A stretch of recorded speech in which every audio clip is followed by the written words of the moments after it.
જય શ્રી કૃષ્ણ મિત્રો, સ્વાગત છે તમારું મારી ચેનલમાં।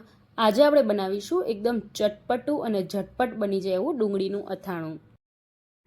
તો ફક્ત 5 જ મિનિટમાં અથાણું બનીને રેડી થઈ જાય છે અને આ અથાણું તમે દાળ ભાત સાથે એઝ અ સાઇડ ડિશ પણ બનાવી શકો છો। બહુ જ ટેસ્ટી બનીને રેડી થાય છે। તો ચાલો રેસીપી શરૂ કરીએ। તો અહીંયા સૌથી પહેલાં આપણે ડુંગળીને કટ કરી લઈશું। તો મેં અહીંયા 4 મીડિયમ સાઇઝની ડુંગળી લીધી છે। ડુંગળીની છાલ કાઢીને આપણે એને લાંબા લાંબા પીસમાં કટ કરી લેવાની છે।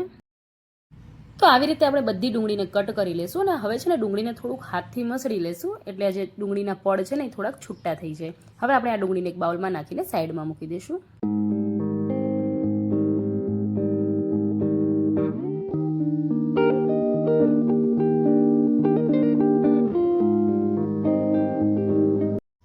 તો આ ડુંગળીના અથાણામાં આપણે લસણની ચટણીનો વઘાર કરશું। તો એના માટે આપણે 3 થી 4 લસણની કળી લઈ લઈશું।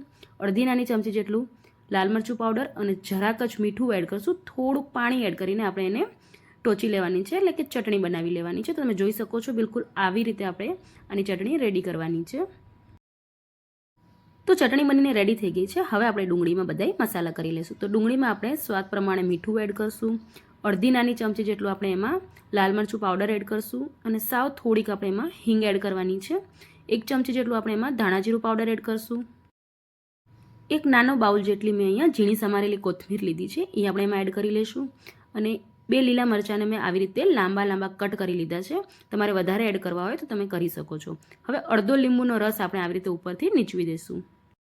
હવે આપણે ડુંગળી પર વઘાર કરવાનો મસાલો બનાવશું। તો એના માટે આપણે એક કડાઈમાં 1 ચમચી જેટલું તેલ એડ કરશું। અડધી નાની ચમચી જેટલી આપણે એમાં રાઈ એડ કરશું।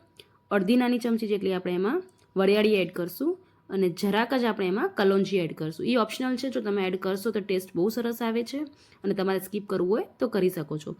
હવે આપણે જે ચટણી બનાવી હતી લસણની, એ ચટણી આપણે એમાં એડ કરશું અને એને વ્યવસ્થિત સાંતળી લઈશું।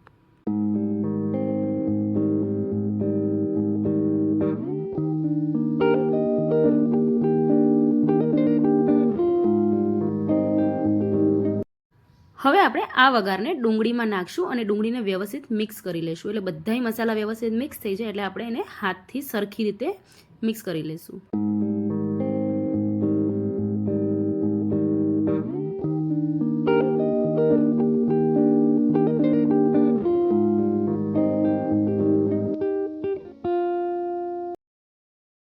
તો ખૂબ જ ચટપટું અને ફક્ત 5 જ મિનિટમાં બની જાય એવું આપણું ડુંગળીનું આ ઇન્સ્ટન્ટ અથાણું બનીને રેડી થઈ ગયું છે। તો એકવારથી જરૂર આ અથાણું ટ્રાય કરજો, બહુ જ ટેસ્ટી બને છે। અને આ અથાણું તમે જો ઘરમાં કોઈ શાક ન હોય તો તમે રોટલી સાથે કે પરાઠા સાથે પણ બનાવી શકો છો। અને જો તમને મારી આ રેસીપી ગમી હોય તો વિડીયોને લાઇક અને શેર કરી લેજો અને આવી જ નવી નવી રેસીપી જોવા માટે મારી ચેનલને સબસ્ક્રાઈબ કરી લેજો।